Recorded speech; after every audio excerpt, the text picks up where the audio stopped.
Hey guys, my name's Sam and welcome to PrepMedic. In this week's video, we're doing a review of Aussie Peelback's M.E.D Plate.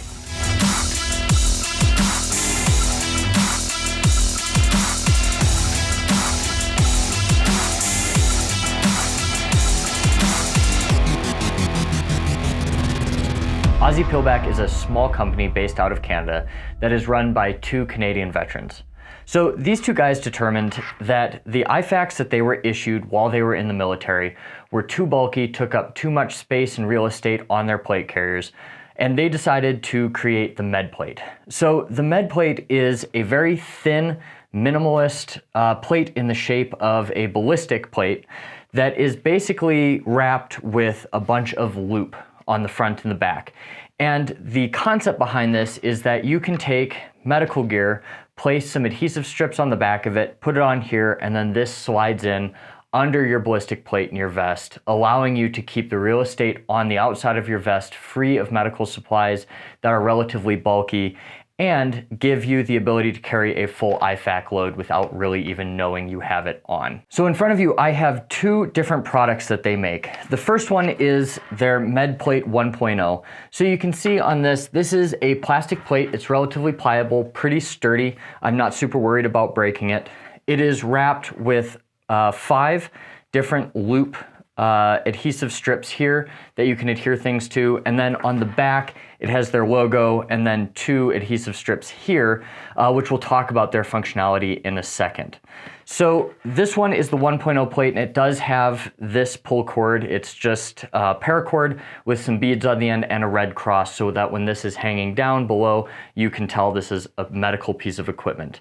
One gripe about this is that the cross is relatively small and not too well defined, so it's a little bit hard to see, but that just goes back to the importance of briefing your team and making sure everybody knows where the medical supplies are located on their persons.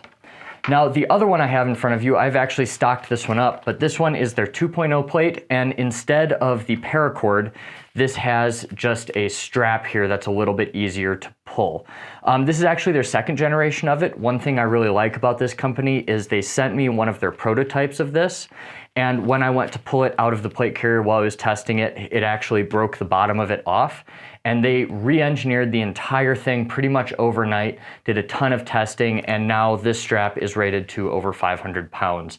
So I'm really not worried about this breaking, and for me, it speaks volumes about the company that they're willing to change their design based on real-time feedback. So when you purchase this, you can purchase it as the plate only if you want to put on your own medical supplies, and that's one of the great things about the M.E.D Plate is that it's completely customizable. There's nothing special about these supplies. This is not a special loadout or anything like that. All you have to do is you take one of the hook backings that comes with their M.E.D Plate. If you don't get it with anything, you can take the back of that off, stick it to whatever you want to put on the plate, stick it on, and you're good to go. So it's completely customizable for whatever you need if you want to fill it with your own supplies, and the plate on its own isn't that expensive. Now, you can buy it in a couple different tiers of medical supplies. So here you have a couple different ones, depending what your price point is and what your scope of practice is. So if you just don't want to deal with it and you want to buy one that's completely curated for you, you can do it. And they actually have a pretty good cost breakdown on what each supply costs if you buy it through a different distributor or if you buy it through them. So that's kind of an interesting thing that they do that I actually really appreciate. So I have a ton of different plate carriers and vests, and I trialed this product out in pretty much every single one. I haven't used this in the real world or tried it out there, so I don't really have that real world experience, but I just practiced loading it, putting it in the vest, and then deploying it rapidly. And I found a couple themes through the vests. So first and foremost, if you're worried about this not fitting, I actually found that this fit fairly well. It fits in the Cry JPC, it fits in the Ice Plate XO, it fits in the Banshee plate carrier, which are the 3 major plate carriers that I tried it in. It also fit very well in the Safe Life Defense vest in the front pocket with a plate. It probably wouldn't fit super well if you did have a ballistic plate in that top pocket, but if you're just running the soft armor, great option. And then it also fit really well in the Safariland entry vest that I have, similar top pocket design.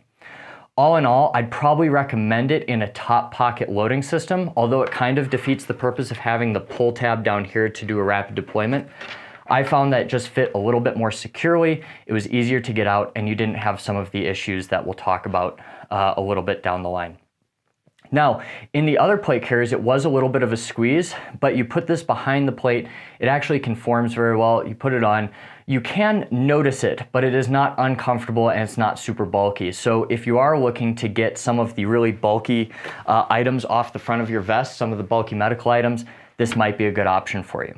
A couple issues I found in testing is that when we had the plate carrier loaded, if the plate carrier didn't have a dedicated strap to keep the ballistic plate in place, so the Cry-JPC, the Ice Plate XO, and then the Banshee, none of them have securing mechanisms for the plate. When you go to deploy this, if you're deploying this and standing up, the plate will actually fall out of the bottom periodically. So that's not a super great thing to have in a combat situation. That's one of my gripes about it. But if you have one that does secure that plate, it's decent, works pretty well.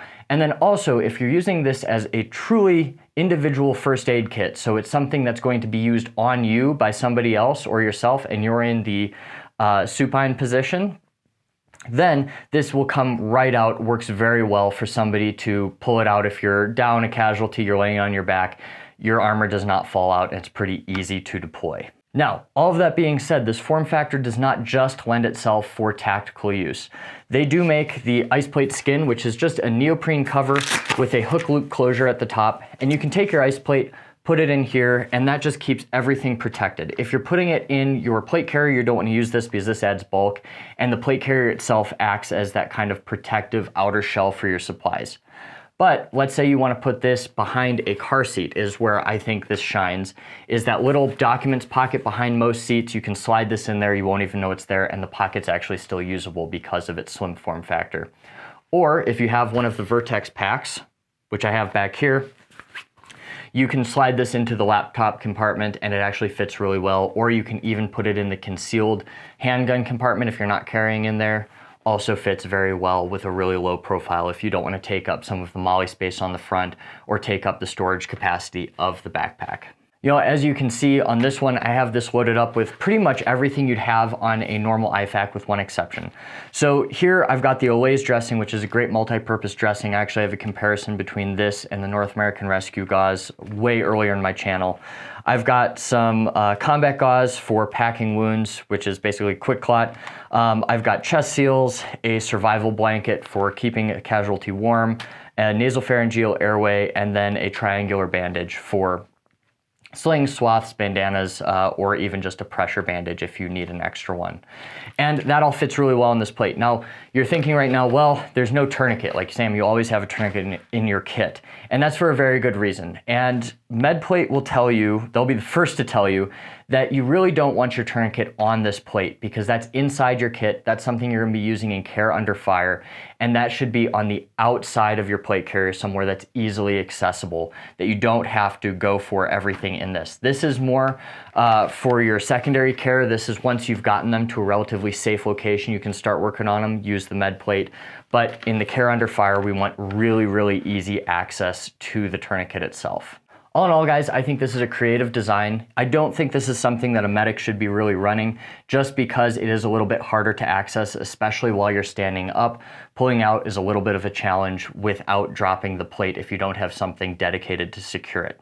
Now, if you are somebody that has very limited real estate or you want to run a slick carrier, this is a very interesting option. You just have to make sure you have the right plate carrier for it and the right setup to be able to run this efficiently. If you are interested in picking one of these up, I have a discount code that I'll leave in the description along with a link.